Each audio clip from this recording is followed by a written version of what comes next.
What is going on, guys? Postgrad Dom coming at you today with another video. Today I want to talk to you guys about something that's very important for our own mental health, and that is stress, and just different ways to de-stress and live a happier life. So often in our lives that we have work, we have school, we have relationships, and these things become overwhelming in a way, but we still have to deal with them and keep moving forward. So finding different ways to alleviate that stress, de-stress, and relax is very important. And I know often a lot of people just, they live for the weekend, they go out on a Saturday night, and that's just their way of relaxing.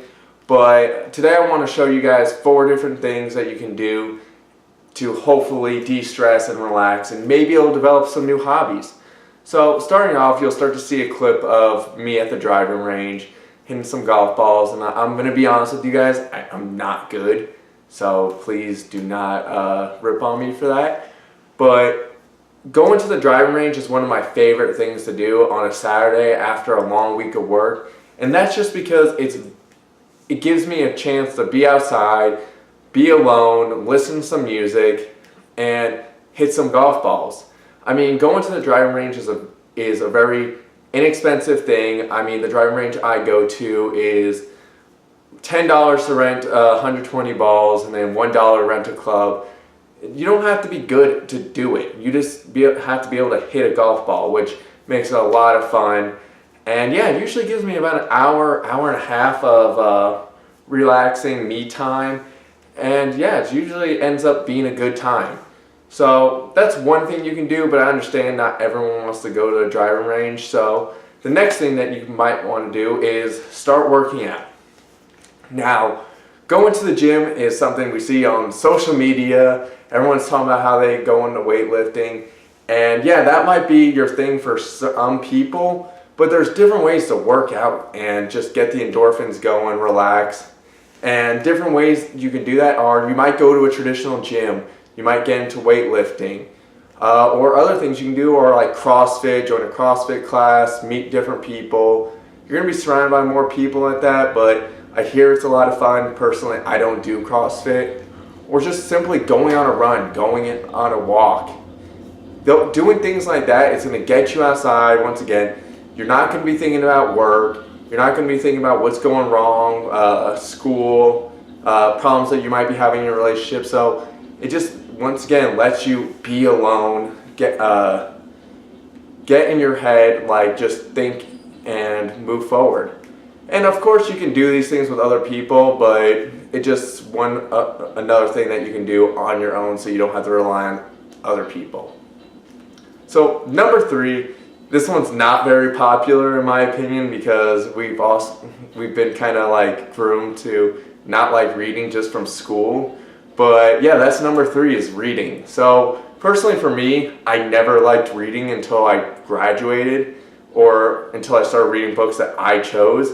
And I think that's just because I finally had the choice into what genre of book I wanted to read.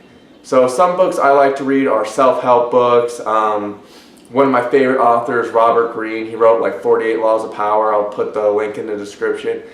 It's just books that I can apply to my life and might improve me as a person. So I understand that might not be everyone's thing. I mean, when I talk about books or reading, you can maybe even just do a coloring book. You might want to draw. Just something that you can do inside your home. Once again, you can be alone, and it's just relaxing. You can put it down, pick it up. No commitment on that. So you can just relax on that one.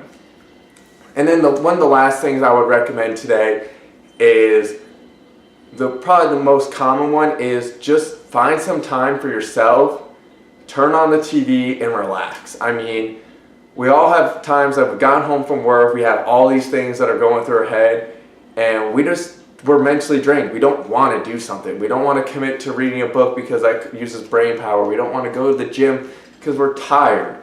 So putting on the TV, throwing on maybe some Friends, The Office, some classic shows that are funny and that you can really get into might help you out. I mean, I know there's been times that I just got home from work, threw on The Office, and just sat in my chair for a solid 2 hours, and then I just went to bed, and that was just relaxing for me. So just finding different ways to de-stress is the most important thing. At the end of the day, your mental health and relaxing is one of the most important things you can do for yourself. You can't just constantly be thinking about what's going wrong. You need to find some time for yourself and doing things that you enjoy. And I can't emphasize this enough. So I really hope you guys can take this advice and use it in your day-to-day lives. And yeah, guys, please, if you like this video, leave a comment down below on different ways that you use to de-stress, and like the video, and please subscribe. Thanks.